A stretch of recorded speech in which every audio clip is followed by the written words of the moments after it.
Olá pessoal, hoje nós vamos ver o sistema circulatório, também chamado de sistema cardiovascular. Ele é formado pelo coração e pelos chamados vasos sanguíneos. O sistema circulatório, como o próprio nome diz, ele é usado para manter a circulação constante, ininterrupta e unidirecional do sangue. O sangue é considerado como se fosse um tecido no estado líquido. Ele é formado por uma substância líquida chamada de plasma, onde ficam diluídas proteínas, glicose e outros elementos, e por células chamadas de elementos figurados do sangue, entre eles as hemácias, ou corpos chamados também de eritrócitos, ou corpos vermelhos, os leucócitos, ou corpos brancos, e as plaquetas. As hemácias, elas funcionam no transporte do oxigênio. Os leucócitos são os elementos do sistema imunológico, são responsáveis pelas defesas biológicas do corpo.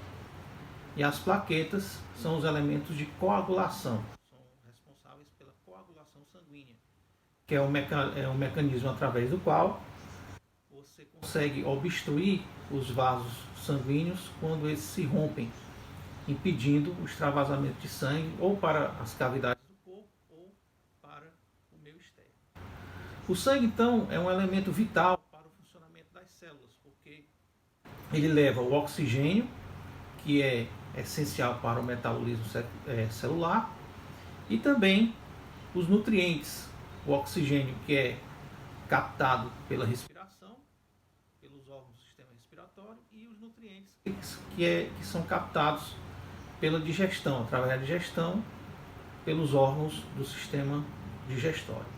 E assim, essa circulação constante desses elementos mantidos pelo sangue é que mantém a vitalidade das células e dos tecidos. O sistema cardiovascular, então, ele funciona como uma rede de vasos de comunicações que leva o sangue até as células e os tecidos. Essa rede, então, ela se espalha por todo o corpo, e para que o sangue seja bombeado no interior desses vasos, dessa rede de vasos, você tem uma bomba central, que é o coração, que é um órgão essencialmente muscular, e através da sua contração ele impulsiona o sangue no interior dos vasos sanguíneos, levando esse sangue então a todas as partes do corpo. Então a gente vê aqui um esboço do sistema circulatório como um todo, aparecendo o coração, que fica na cavidade torácica, e os vasos então que se ramificam pelo corpo. Alguns vasos saem do coração, esses vasos são chamados de artérias, e outros vasos voltam do corpo para o coração, ou seja, entram no coração. Esses vasos são chamados de veias. A gente vai ver que não existe uma relação direta entre sangue venoso e veia, sangue arterial e artéria. Você tem artérias que podem levar sangue venoso e veias que podem levar sangue arterial. Na verdade, a diferença entre esses dois tipos de vasos sanguíneos está exatamente no sentido do fluxo sanguíneo.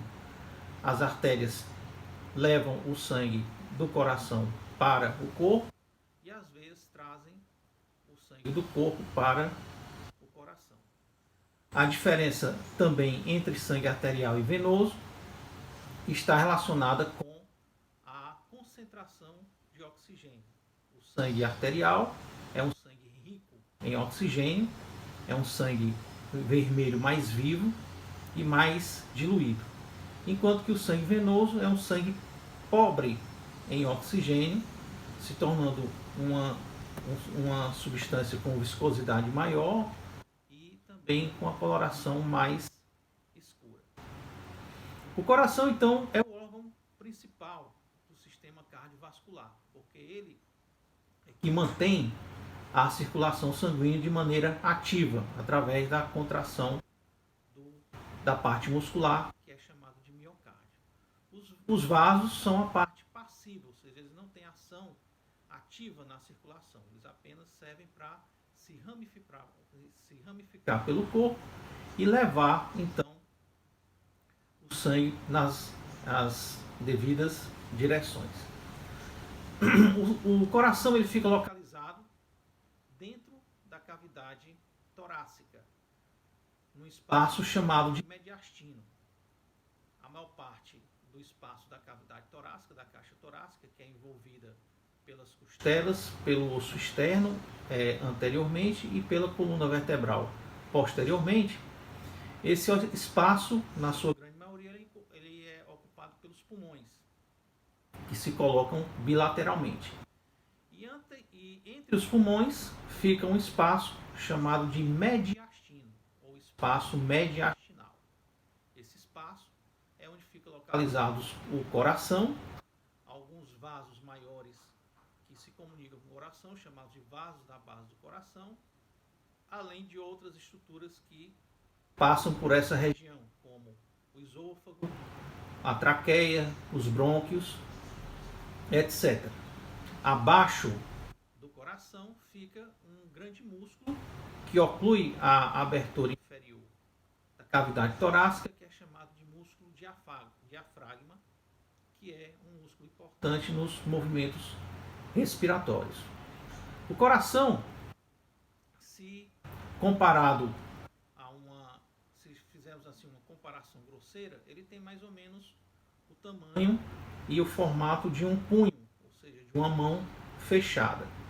Ele fica exatamente na posição mais central da cavidade torácica, sendo que um pouco mais deslocado para a esquerda.